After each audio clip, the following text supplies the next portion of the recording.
Hello दोस्तों। आप लोग कैसे हैं? उम्मीद करता हूं कि आप लोग अच्छे होंगे। सबसे पहले जितने भी लोग वीडियो देख रहे हैं आप सबको गुड इवनिंग।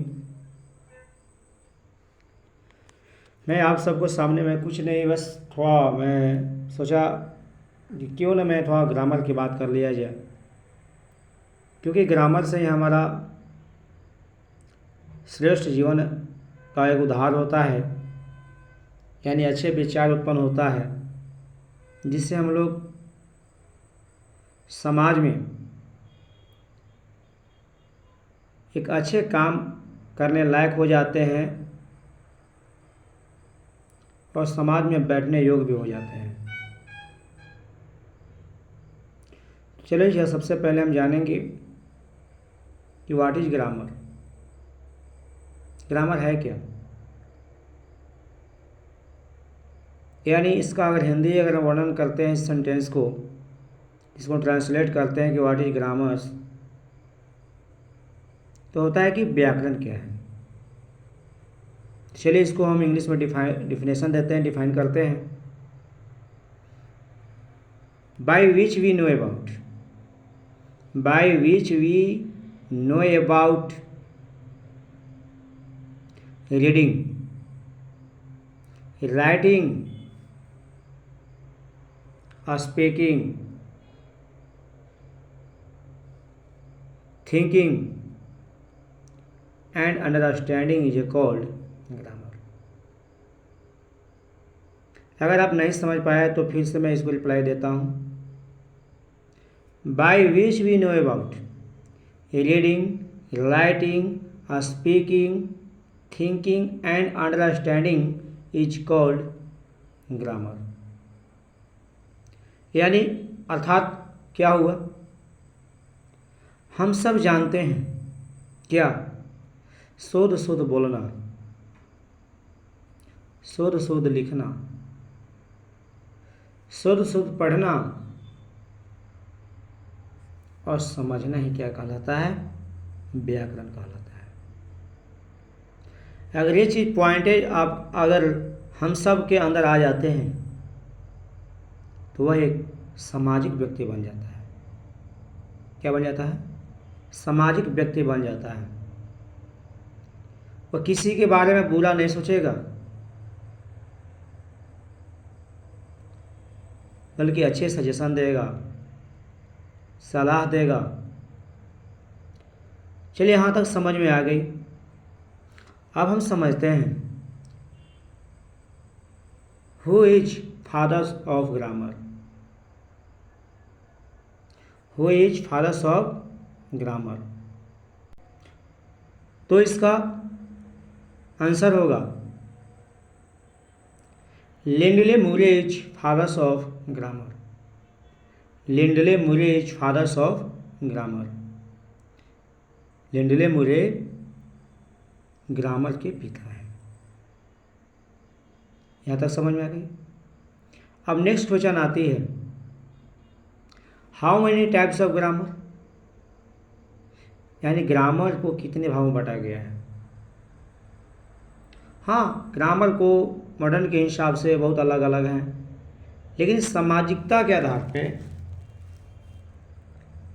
मैं बताता हूँ कि ग्रामर को 5 भागों में बांटा गया है।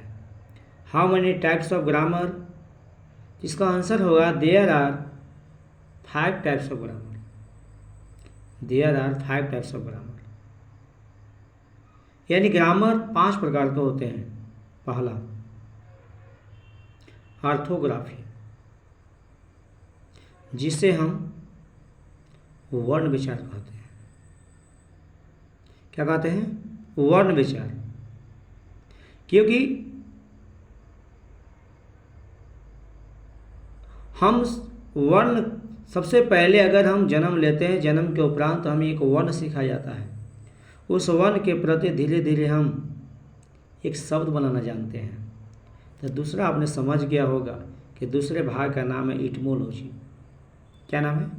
इटमोलॉजी। इटमोलॉजी का इसका हिंदी नेम होता है शब्द विचार। अब अपने वर्ण से शब्द बनाना सीखा। अब शब्द से क्या बनाना सीखेंगे? वाक्य बनाना सीखेंगे, जिसे हम लोग सेंटेंस कहते हैं।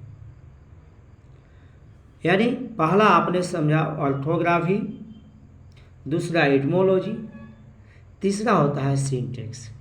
क्या होता है? सिंटेक्स, जिसे हम लोग वाक्य विचार कहते हैं। चौथे नंबर पे जब वाक्य बनाना जान जाते हैं, उसके बाद में हमने क्या करते हैं? अरे चिन्ह देते हैं। चिन्ह क्या?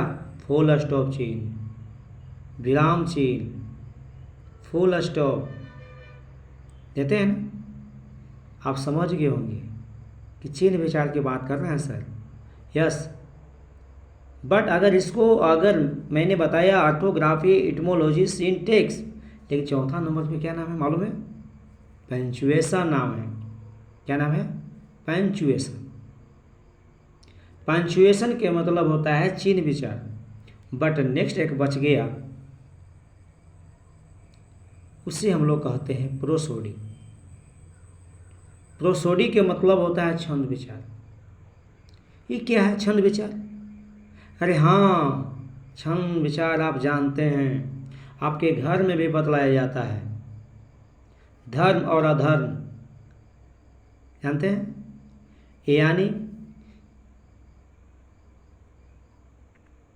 छंद विचार के मतलब हुआ जो ग्रंथों के बारे में जानकारी दिया जाए। गीता, रामायण, बाइबिल, ये सब क्या हैं? ये ग्रंथ हैं।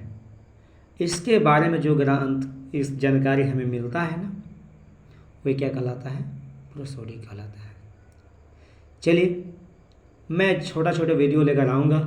मैं चाहता हूँ कि धीरे धीरे कर करके मैं भी यूट्यूब पर लॉन्ग वीडियो भी लाऊंगा। अभी मैं सीख रहा हूँ, तो शायद आप लोग समझ गए होंगे, और समझना भी चाहिए। और ये चीज़ आप लोग सीखिए और दूसरों को भी सिखलाइए, क्योंकि आप सीखेंगे तभी दूसरों को सिखाएंगे।